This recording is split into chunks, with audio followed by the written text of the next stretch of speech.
5 രൂപ ഉണ്ടായിരുന്നവൻ 500 കോടി എങ്ങനെ ഉണ്ടായി? കയ്യിൽ 5 രൂപ മാത്രം.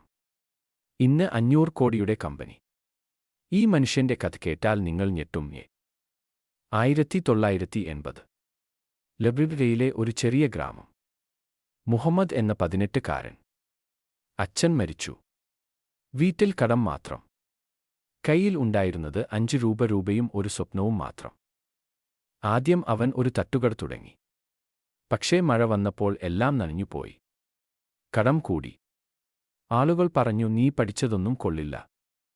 പക്ഷേ അവൻ പിന്മാറിയില്ല. രാത്രി മുഴുവൻ ഉറങ്ങാതെ ചിന്തിച്ചു, ഞാൻ വിൽക്കുന്നത് ചായ അല്ല, ലഹരി ആണ് എന്ന് മനസ്സിലായി. പിറ്റേന്ന് അവൻ ഒരു ബേന്തൽ ചൂട് ചായയും ബിസ്ക്കറ്റും ആയി ടഴമകളിൽ കയറി. 1 വർഷം. 10 മണമ്പോ. 5 വർഷം. സ്വന്തം ഫാക്ടറി. ഇന്ന് ബെഗ്ംഡോവ് എന്ന പേരിൽ 500 കോടിയുടെ കമ്പനി. 2000 പേർക്ക് ജോലി കൊടുക്കുന്നു. അപ്പോൾ മനസ്സിലായോ?